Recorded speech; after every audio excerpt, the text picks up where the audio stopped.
कैसे हैं भाई आप सब? आशा करता हूं कि आप सब अच्छे से होंगे और अपनी स्टडीज़ को कंटिन्यूसली एंजॉय कर रहे होंगे। डेली नई नई बातों को आप लोग सीख रहे होंगे। सीखने के इसी क्रम में मैं संतोष पांडे CLC सीकर से आपका स्वागत करता हूं आज के इस वीडियो लेक्चर में। ओके, आज हम लोग कुछ और एविडेंसेस को डिस्कस करेंगे इवोल्यूशन में, ठीक है। और आइए बिना आपका टाइम वेस्ट किए हम लोग डायरेक्ट लेक्चर स्टार्ट करने की कोशिश कर रहे हैं। हम लोग पिछले लेक्चर में डिस्कस कर रहे थे बायोजियोग्राफिकल एविडेंसेस, क्या जैव भौगोलिक वितरणिकी से उद्विकास के प्रमाण, और उसमें हम लोगों ने 3-4 बातों की चर्चा कर लिया था, ठीक है ना। पहला हम लोगों ने डिस्कस कर लिया था evidences from formation of biogeographical realms, अर्थात जैव भौगोलिक क्षेत्रों के निर्माण से प्रमाण। और दूसरा हम लोगों ने डिस्कस किया था असतत वितरण से प्रमाण। तीसरा हम लोगों ने डिस्कस किया था सीमित वितरण से प्रमाण, ठीक है ना। और यहाँ पर एक चीज़ हम लोगों को और डिस्कस करनी है और वो है एडाप्टिव रेडिएशन से प्रमाण, या कह लीजिए कि अनुकूली अपसारिता से उद्विकास के प्रमाण। हालांकि अनुकूली अपसारिता हम लोग पढ़ चुके हैं, लेकिन फिर भी थोड़ा सा इसको डिस्कस कर लेंगे। तो नेक्स्ट जो एविडेंस है हम लोगों के सामने वो यहाँ पर कुछ इस तरह से है, यहाँ डिस्कस करेंगे।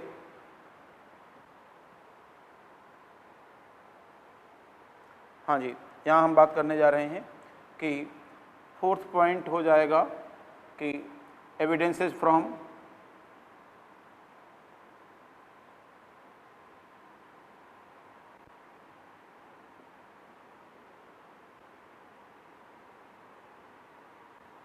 एडाप्टिव रेडिएशन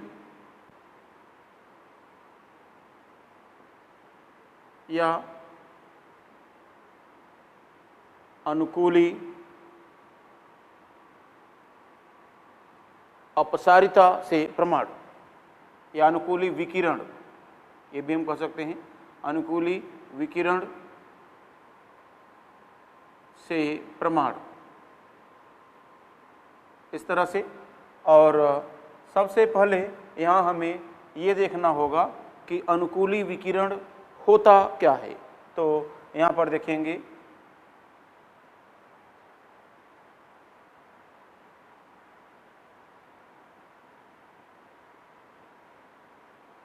एक्चुअली अनुकूली विकिरण तो मैं आपको बता चुका हूँ पहले ही, ठीक है ना। लेकिन यहाँ पर इसलिए भी इंक्लूड करना पड़ा क्योंकि इस अनुकूली विकिरण को बायोजियोग्राफी का एविडेंस मानते हैं, ये बताने के लिए। तो यहाँ पर देखेंगे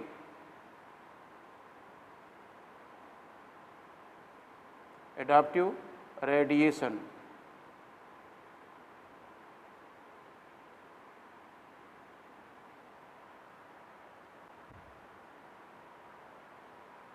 तो इसमें हम लोगों को देखना होगा कि क्या कहानी बन रही है, समझें इसे। तो अनुकूली विकिरण के लिए मैंने आपको बताया है कि पहले ही कि जब समान प्रकार के जीवधारी अर्थात एक ही जात के जीवधारी इस तरह से अलग एक विशेष स्थान से अलग अलग आवासीय दशाओं की ओर जाते हैं तथा इनके इस प्रकार अलग अलग आवासीय दशाओं की ओर जाने से विभिन्न अलग अलग जातियों का निर्माण होता है, तो इस प्रक्रिया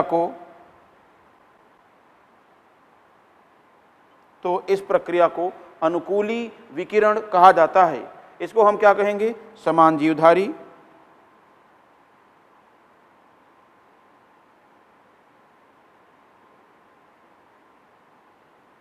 या हम बात कर सकते हैं कि समान पूर्वजता। और आप देखिए यहाँ मैं क्या लिखने जा रहा हूँ, यहाँ मैं लिखने जा रहा हूँ कि भिन्न आवासों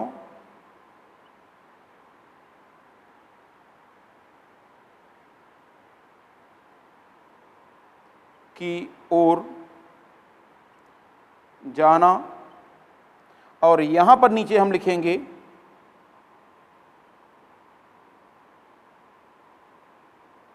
विभिन्न जातियों का निर्माण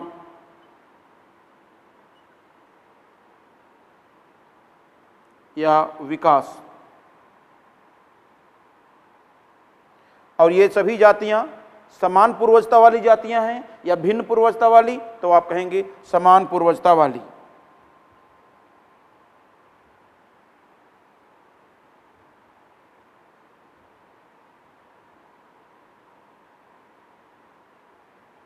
ये कहानी हो जाएगी इस तरह से, समझ रहे हैं ना।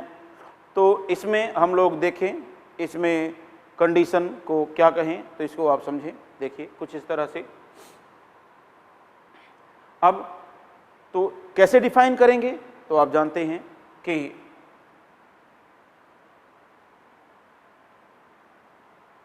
किसी दिए गए जैव भौगोलिक क्षेत्र से या क्षेत्र में जीवधारियों के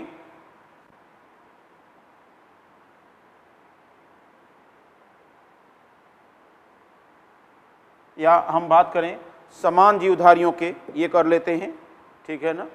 तो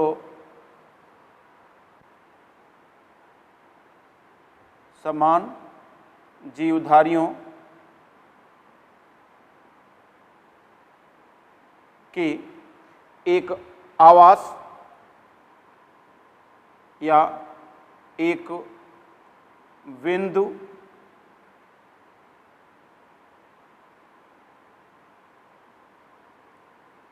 या इसका अर्थ होता है समान आवास से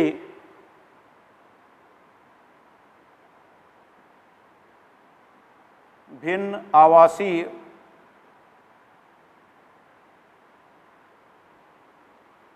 दशाओं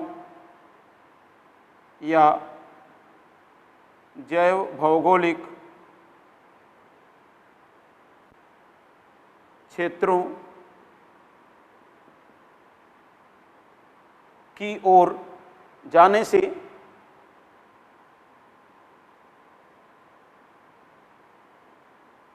जाने के फलस्वरूप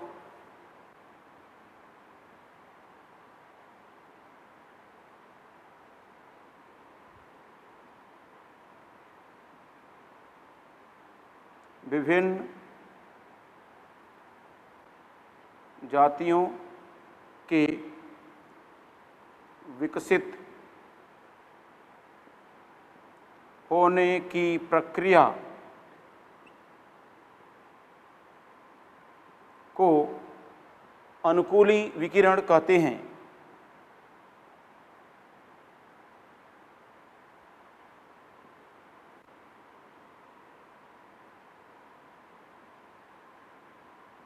अनुकूली विकिरण कहते हैं या अनुकूली अपसारिता कहते हैं।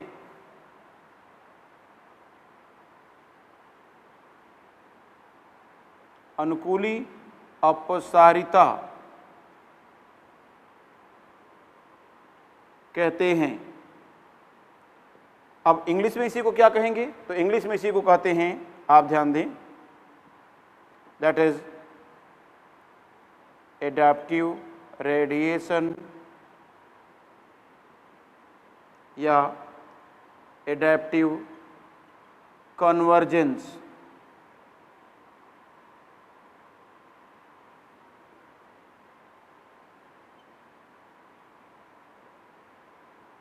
Adaptive convergence. तो इस तरह से बच्चों आप देख पाएंगे कि ये कहानी हो जाएगी।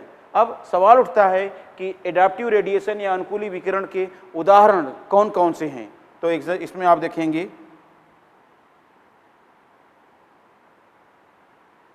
एग्जाम्पल्स। तो एग्जाम्पल्स में आप लिखेंगे कि आरंभिक शिशुधानियों से शिशुधानियों की विभिन्न जातियों का निर्माण,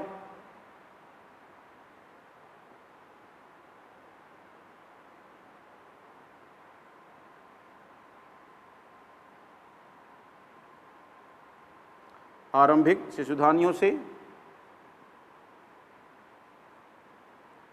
इनकी विभिन्न जातियों का निर्माण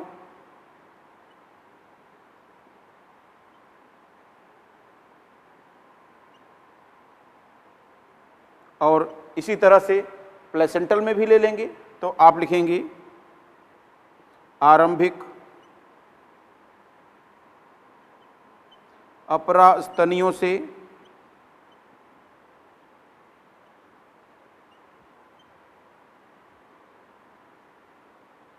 विभिन्न अपरास्तनियों की जातियों का निर्माण और इसी के साथ साथ एक और बहुत ही इम्पॉर्टेंट एग्जाम्पल है एवोल्यूशन के केस में, तो इसमें आप लिखेंगे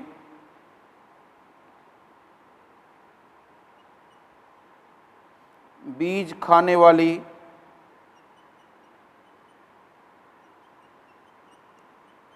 पूर्वजीय जाति से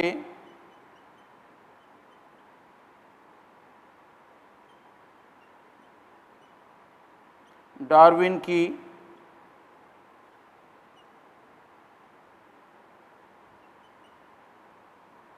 फिंचों की विभिन्न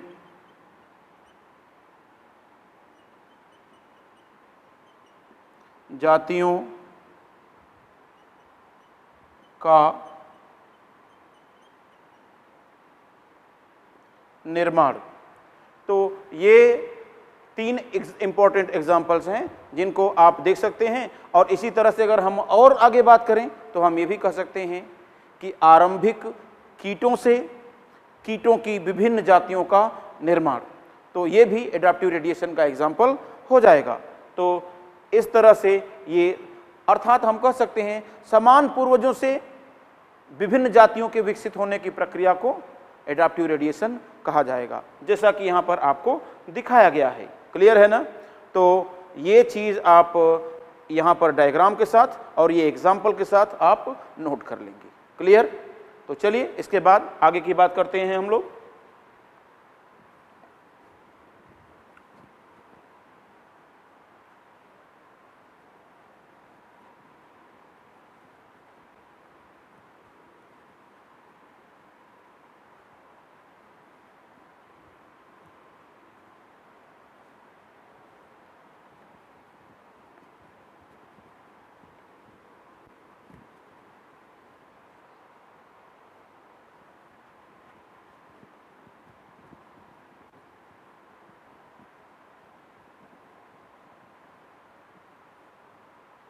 ओके, अब एक और एविडेंस हम लोग लेंगे इसमें, एविडेंस की कड़ी में, और वो है जीवाश्मिकी से विकास के प्रमाण। तो इसमें आप लिखेंगे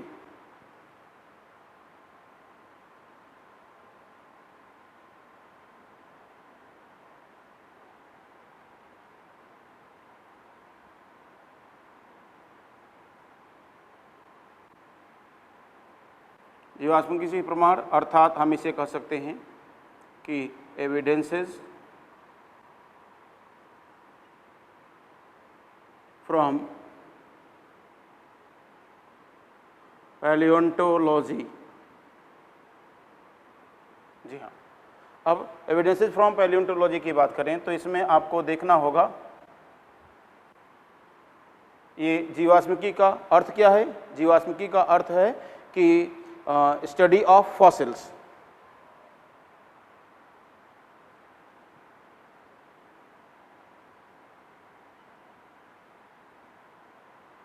जीवाश्मिकी या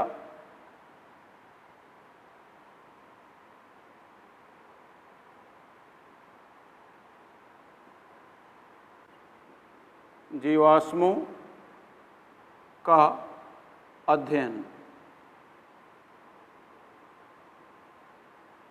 तो जीवाश्मों का अध्ययन, ये कंडीशन हो जाएगी, ये बात आपके सामने आ रही है। ठीक है ना? तो अब यहाँ पर हम लोग देखें कि जीवाश्मों के अध्ययन की शाखा को जीवाश्मिकी कहते हैं। अब सवाल उठता है कि जीवाश्म क्या है, तो आइए देखते हैं।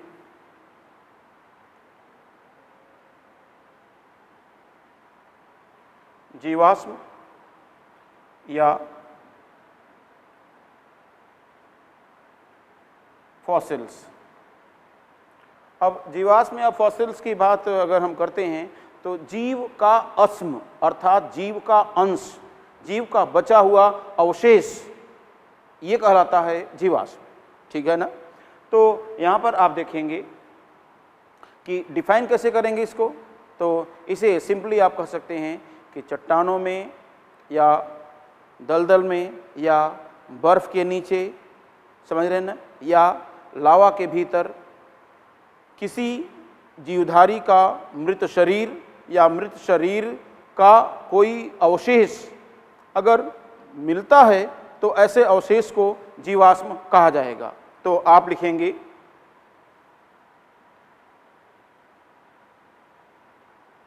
किसी जीवधारी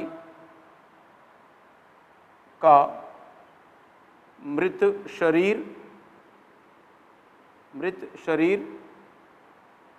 या इसके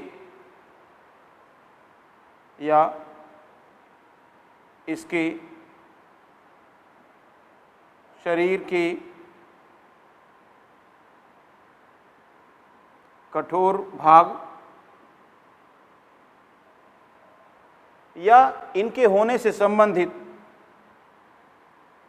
या इनसे संबंधित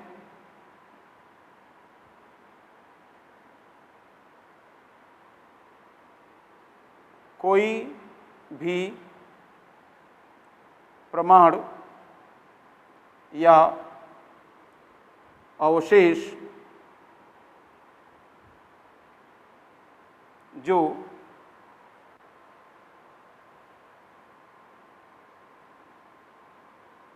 किसी चट्टान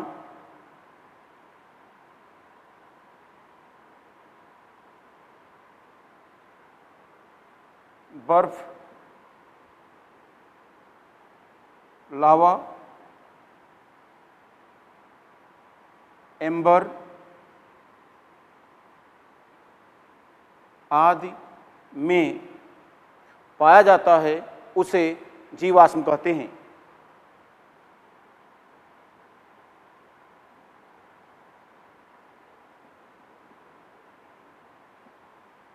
उसे जीवाश्म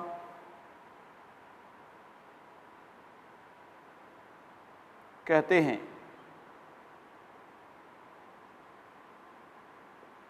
इस तरह से अब एक आपके सामने इस लाइन में दिक्कत आ रही होगी, मैं समझ रहा हूं, और वो होगा ये, आप सोच रहे होंगे सर ये क्या चीज़ है, एम्बर किसको कहते हैं।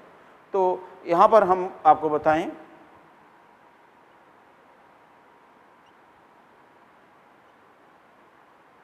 शंकुधारी पौधों के रेजिन के सूखने से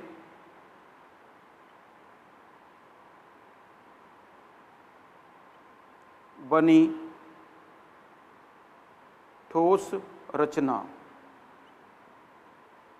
जी हाँ, इसको मैंने आपको इंडिकेट कर दिया है, इसको आप जानते रहें, ठीक है ना।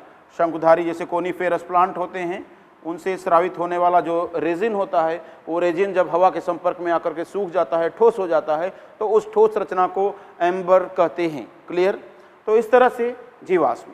अब सवाल उठता है कि आप ध्यान देंगे, एक और पॉइंट है यहाँ पर हम बात करेंगे, फादर ऑफ पैलियोंटोलॉजी,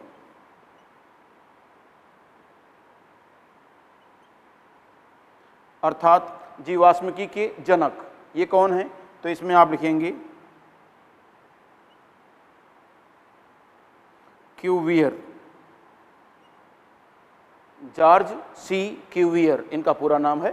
तो क्यूवियर के रूप में आप यहाँ पर याद कर सकते हैं कि क्यूवियर को कहा जाता है फादर ऑफ पैलियोंटोलॉजी। तो इस तरह से आप यहाँ पर इसको कंसीडर कर सकते हैं। अब दूसरी चीज़ आप देखेंगे, फादर ऑफ नहीं, एक्चुअली इनको मॉडर्न पैलियोंटोलॉजी का फादर कहते हैं, तो इसको पहले जो इनिशियली फादर ऑफ पैलियोंटोलॉजी हैं इनको हम ऐसे कह सकते हैं लियोनार्डो दा विंसी।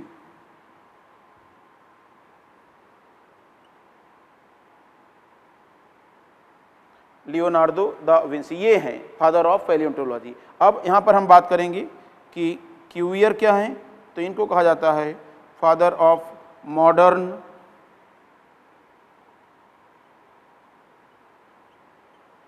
पैलियोंटोलॉजी, आधुनिक जीवाश्मिकी के जनक। तो ये अधिक इंपॉर्टेंट है और यहाँ पर आप यूज करेंगे क्यूवियर को, इनकी बात करेंगे आप। इसी तरह से आप देखेंगे फादर ऑफ इंडियन पैलियोंटोलॉजी, तो यहाँ पर आप देखेंगे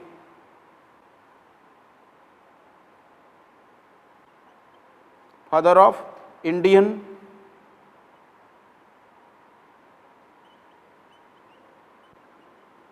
पैलियोंटोलॉजी, इसकी बात करेंगे तो ये हैं प्रोफेसर बी साहनी।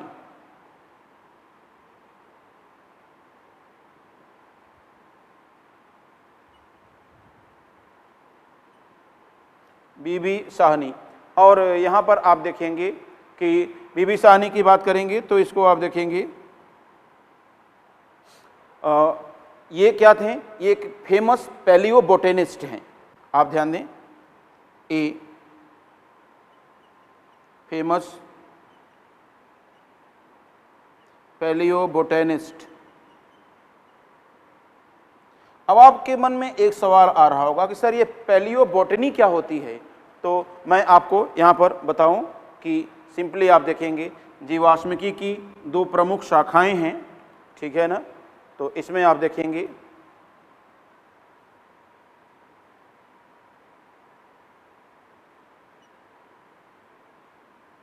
जीवाश्मिकी की दो प्रमुख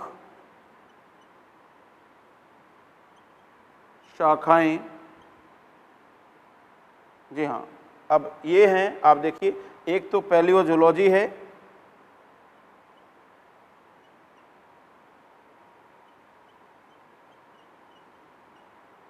और दूसरी है यहाँ पर मैं बात करूँगा तो पैलियोबॉटनी। पैलियोजोलॉजी है और पैलियोबॉटनी है, ये दो तरह की शाखाएं हैं यहाँ पर, और इनकी चर्चा, इनको इंट्रोडक्टरी फॉर्म में हम लोग अगर देखें तो यहाँ पर आप कंसीडर कर सकते हैं। ये पैलियोजोलॉजी लगा है, आप शायद जान गए होंगे कि स्टडी ऑफ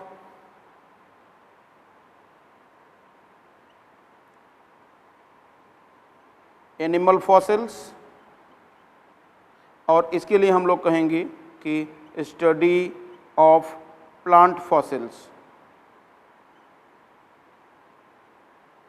इस तरह से हम लोग बातें करेंगे और सिंपली यहाँ पर हम लोग देख पाएंगे ये, और यहीं पर हमें नोट करके एक इम्पॉर्टेंट बात को भी लिखना है। ध्यान दें, जीवाश्म जो होता है वो आप समझ लीजिए कि विकास के लिए या विकास के फेवर में जो एविडेंस होते हैं उनमें से एक प्रमुख सबसे प्रत्यक्ष प्रमाणों में से एक है, समझ रहे हैं ना। तो इसमें आप कहेंगे कि जीवाश्म उद्विकास के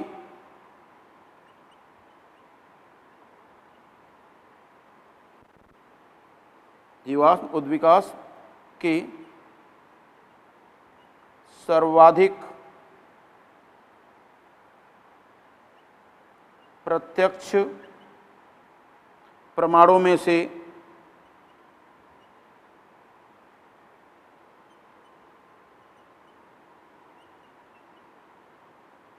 एक है। इस तरह से जीवाश्म क्या होते हैं, जीवाश्म उद्विकास के सर्वाधिक प्रत्यक्ष प्रमाणों में से एक है। क्लियर है ना।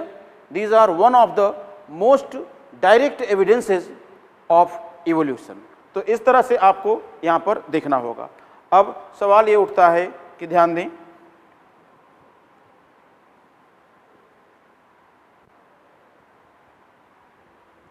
कुछ और बातें फॉसिल से रिलेटेड कर लेंगे।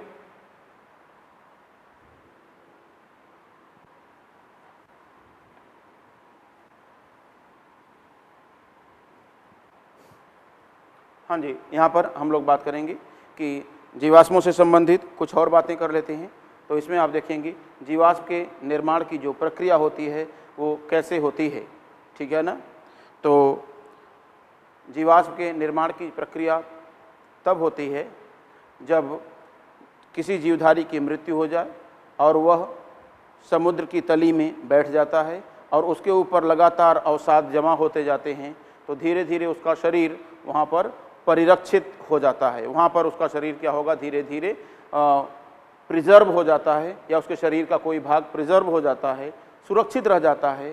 तब जीवधारी से जीवाश्म के रूप में उसका बदलना संभव हो पाता है। अब सवाल उठता है कि जीवाश्म निर्माण के लिए जीवाश्म का निर्माण कब होगा?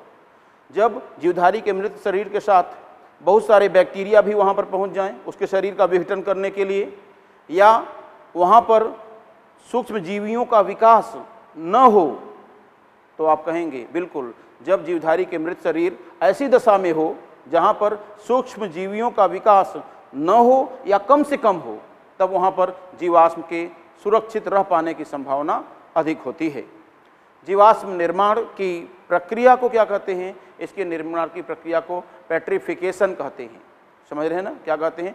सेडिमेंटेशन और पेट्रिफिकेशन के फलस्वरूप जनरली मोस्ट ऑफ फॉसिल्स बनते हैं। और जीवाश्म किन चट्टानों में पाए जाते हैं? अगर इनकी बात हम लोग करें तो जीवाश्म का सबसे प्रमुख स्रोत जो होती हैं वो अवसादी चट्टानें होती हैं। क्या होती हैं? अवसादी चट्टानें होती हैं। और इसका दूसरा जो जीवाश्म का सामान्य स्रोत अगर हम कहें तो अवसादी चट्टानें, लेकिन कभी कभी जीवाश्म अन्य चीज़ों में जैसे बर्फ़ में, एम्बर में, लावा में, इनमें भी पाए जा सकते हैं। लेकिन याद रखें कि रूपांतरित चट्टानों में जीवाश्म अनुपस्थित होते हैं। ये बहुत इंपॉर्टेंट पॉइंट है। किसमें? रूपांतरित चट्टानों में जीवाश्म अनुपस्थित होते हैं। क्लियर? तो इस तरह से हम लोग देख पाएंगे। तो इसमें देखेंगे कि जीवाश्म के स्रोत, या ऐसे हम कहें चट्टानों के प्रकार पहले देख लें।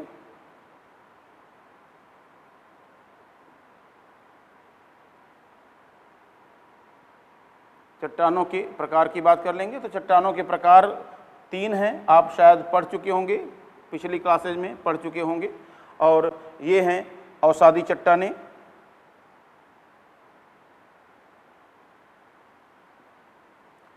और दूसरी हैं, ध्यान दें, आग्नेय चट्टानें, और तीसरी हैं इनको कहते हैं रूपांतरित या कायांतरित भी इनको कहते हैं। तो बेटर टर्म है, आप लिखें कायांतरित चट्टानें। तो कायांतरित, इसमें आप देखेंगे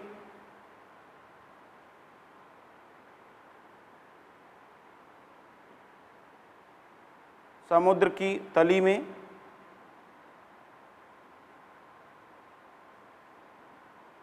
अवसादों के जमा होने से बनती हैं, इस तरह से। और आग्नेय चट्टानों की बात करेंगे तो ज्वालामुखी से निर्गत होने वाले या निकलने वाले लावा से बनती हैं। ज्वालामुखी के लावा से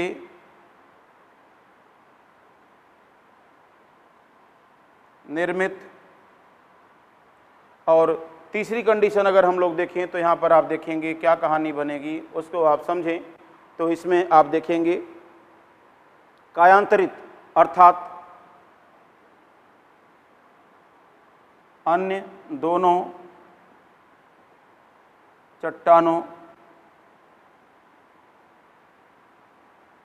के रूपांतरण से निर्मित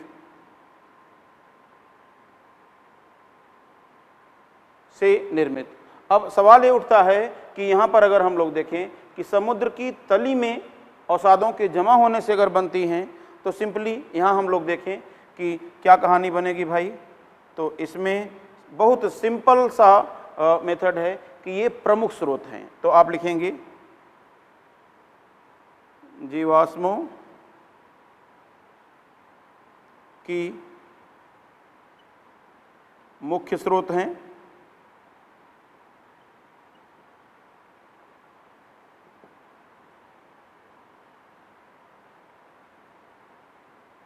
जीवाश्म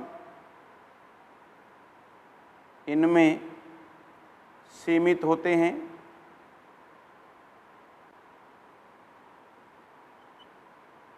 और यहाँ की बात करेंगे तो सीधी सी बात करेंगे, जीवाश्म नहीं पाए जाते। क्यों नहीं पाए जाते भाई? इनके रूपांतरण से ही बनती है ना, तो उनमें क्यों नहीं होंगे? क्योंकि कायांतरण के समय ये नष्ट हो जाते हैं। क्योंकि कायांतरण के समय ये नष्ट हो जाते हैं।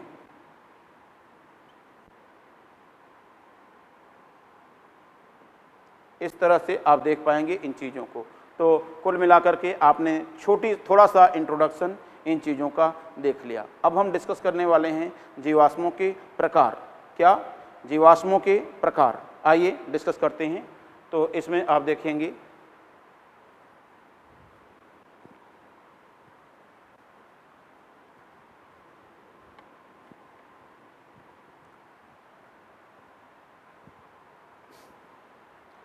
हाँ जी, जीवाश्मों के प्रकार की बात करेंगे तो इसमें आप देखेंगे टाइप्स ऑफ फॉसिल्स,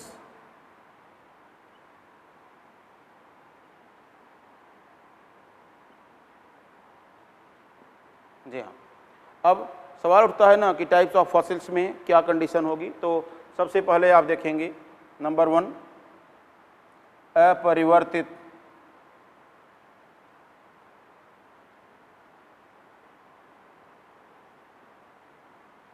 जीवाश्म अर्थात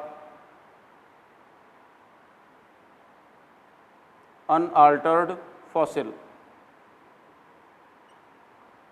तो कब कहेंगे? तो आप कहेंगे कि जब जीवधारी का पूर्ण शरीर बिना किसी अपघटन के परिरक्षित रह जाता है।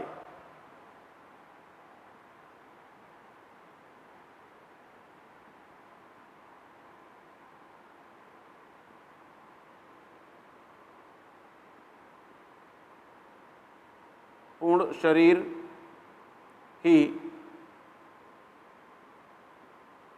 बिना अपघटन के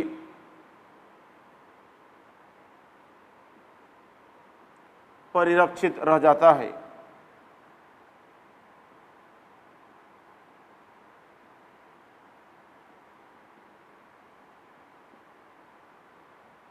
जैसे एग्जाम्पल की बात करेंगे तो एग्जाम्पल दो तरह के, जैसे जो एम्बर मिलते हैं खुदाई के समय, एम्बर मैं बता चुका हूँ आपको, याद करिए उसको। एम्बर मिलते हैं, एम्बर में कीटों के जो जीवाश्म मिलते हैं, मॉस्किटो वगैरह के या किसी आर्थ्रोपोड जीवधारी के जो जीवाश्म मिलते हैं वो पूरी तरह से परिरक्षित मिलते हैं। इसी तरह से कुछ समय पहले साइबेरिया, रसिया के पास जो है, साइबेरिया में बर्फ़ के नीचे से एक मैमथ का जीवाश्म, मैमथ जो कि हाथी के जैसे विशाल स्तनी होते हैं, तो एक मैमथ का जीवाश्म मिला था, वो भी अनअल्टर्ड फॉसिल था। तो जैसे एग्जाम्पल के लिए आप देखेंगे एम्बर में मिलने वाले कीटों के जीवाश्म,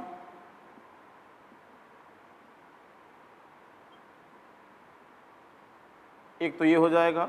दूसरा आप देखेंगे बर्फ में खोजा गया, बर्फ में खोजा गया किसका जीवाश्म जी? तो आप कहेंगे सिंपली कि मैमथ,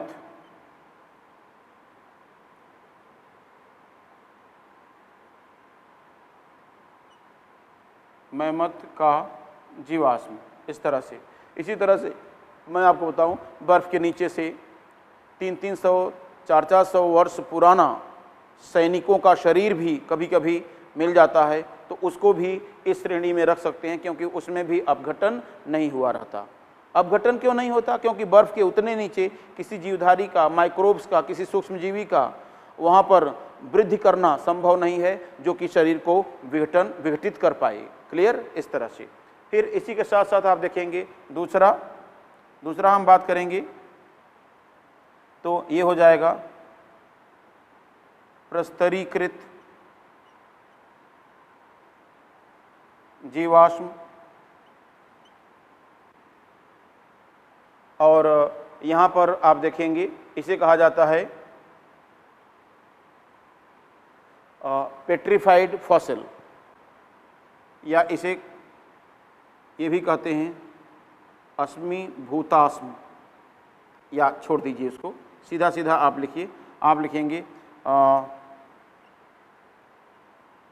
पेट्रीफाइड फॉसिल या पेट्रीफैक्शन। तो आप देखेंगे जब किसी समुद्र में किसी जीवधारी का शरीर मरने के बाद में नीचे तली में बैठ जाता है और जीवधारी के कार्बनिक पदार्थों को आसपास के अकार्बनिक पदार्थों के द्वारा प्रतिस्थापित कर दिया जाता है, तब एक कठोर सा जीवाश्म बनता है, या कह लीजिए पत्थर के जैसा कठोर जीवाश्म बनता है, और तब इसे कहा जाएगा इस तरह से प्रस्तरीकृत जीवाश्म। तो आप लिखेंगे मृत शरीर के कार्बनिक पदार्थों को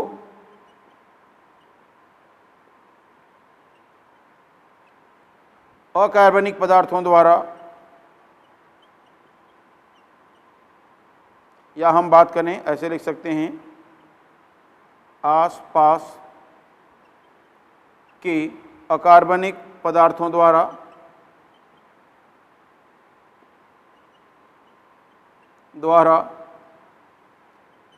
प्रतिस्थापित किए जाने से बनता है, ये हो जाएगा। और ध्यान दें, एग्जाम्पल की बात करें हम लोग तो इसमें आप कहेंगे अधिकांश जीवाश्म,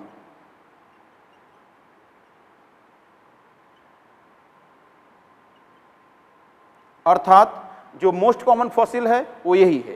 क्लियर है ना? फिर इसी के साथ साथ आप देखेंगे तीसरा,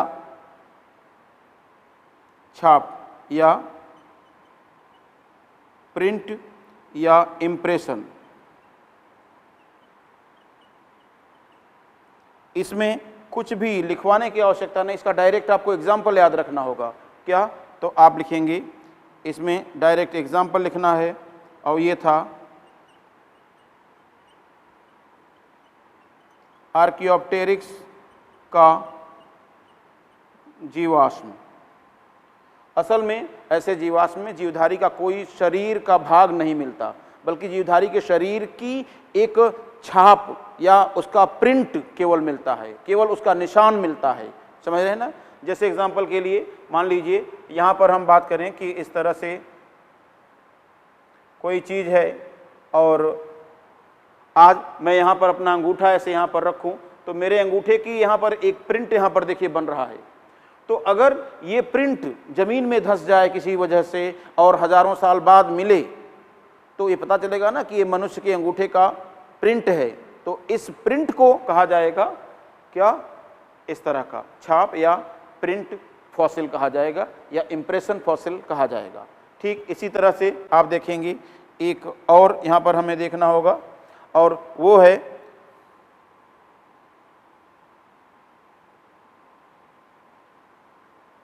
कंप्रेशन फॉसिल।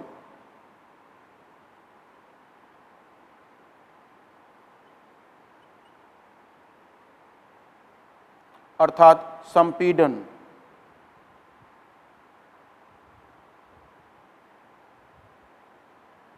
जीवाश्म।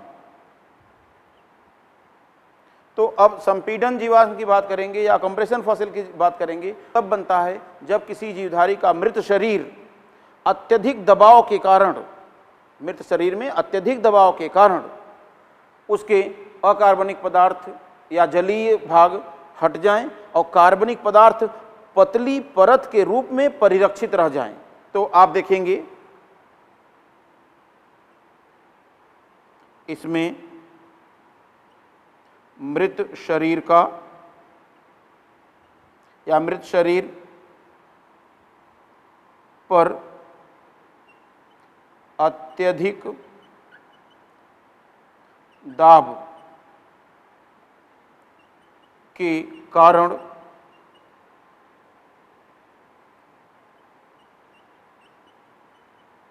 कार्बनिक पदार्थ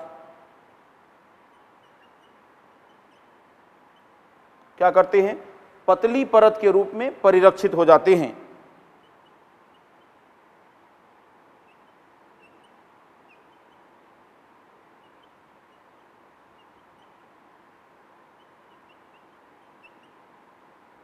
परिरक्षित हो जाते हैं।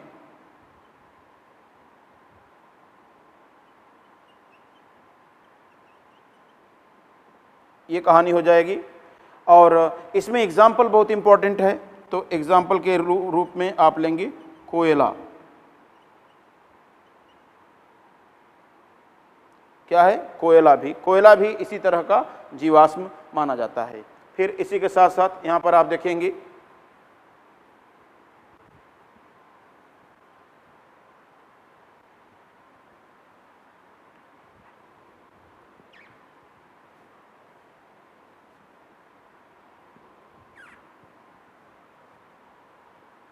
इसमें आप बात करेंगे नेक्स्ट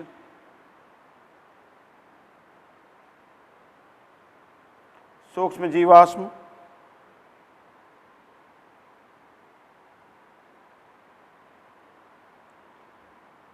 या पैलिनो फॉसिल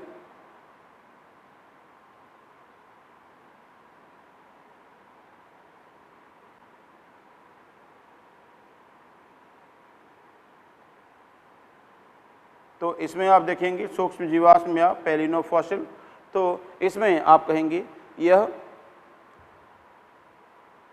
सूक्ष्म जीवियों या जीवधारियों के सूक्ष्म भागों जैसे पराग कणों आदि के जीवाश्म होते हैं। तो इसमें आप लिखेंगे ये सूक्ष्म जीवियों, जैसे हम बात करेंगे बैक्टीरिया, डायटम्स, बीजीए व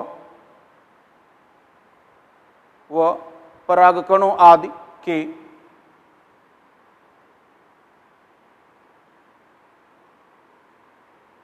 परागकणों आदि के जीवाश्म हैं,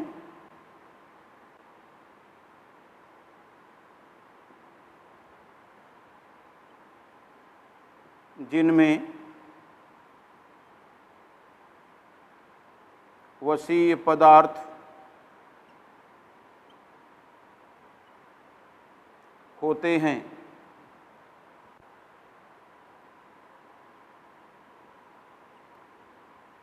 वसीय पदार्थ होते हैं जिनके जीवाश्मीकरण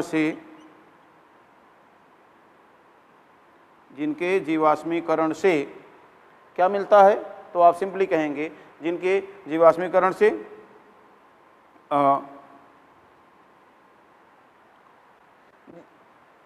जीवाश्मीय ईंधन का निर्माण होता है।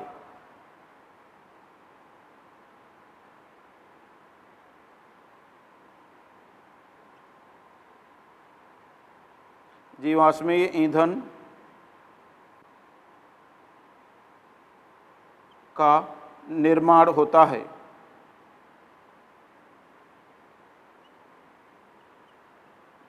इस तरह से तो सिंपली यहाँ पर आप देखेंगे, अतः इन सूक्ष्म जीवाश्म कहीं पर अगर बहुत अधिक मात्रा में पाया जा रहा है तो वहाँ पर फॉसिल फ्यूल या जीवाश्मीय ईंधन होने की संभावना बनती है।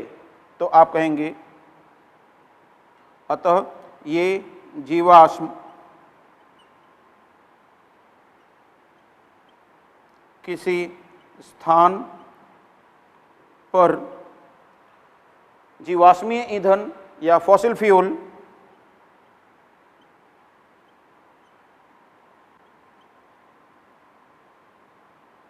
मिलने के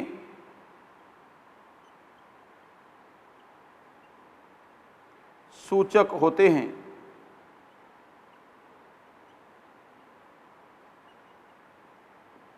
इस तरह से आप देख पाएंगे, ये हो गया। आई थिंक ये 5वां था। अब 6th में हम लोग देखेंगे, तो 6th में आप देखेंगे एक और होता है कॉप्रोलाइट।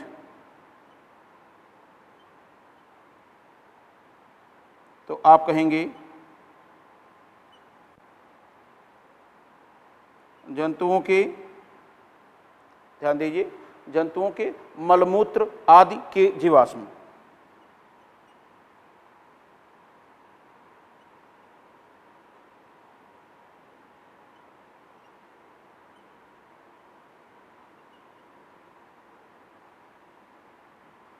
तो ये कहानी हो जाएगी इसमें।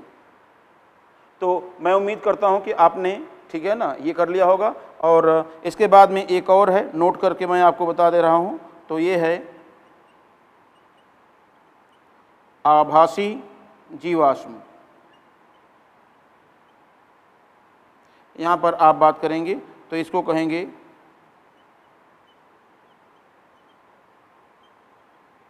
स्यूडोफॉसिल्स। अब आभासी जीवाश्म में ये आभासी शब्द जुड़ा है, अर्थात वास्तव में ये सत्य जीवाश्म नहीं है, असत्य जीवाश्म है या फॉल्स फॉसिल है। तो यहाँ पर आप देखेंगे तो ऐसी चट्टान या टुकड़ा जो जीवाश्म जैसा